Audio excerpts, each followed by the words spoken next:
আব্দুল্লাহ আফজল ভাই এখন বক্তব্য রাখবেন। বিসমিল্লাহির রহমানির রহিম।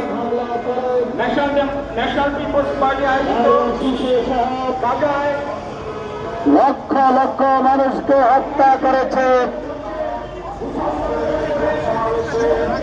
বাজার ধর্ম বিষয়ক সম্পাদক জনাব রফিকুল ইসলাম জামাল চৌধুরী জামাল ভাই আজকের অনুষ্ঠানে সম্মানিত পরিষদ সম্পাদক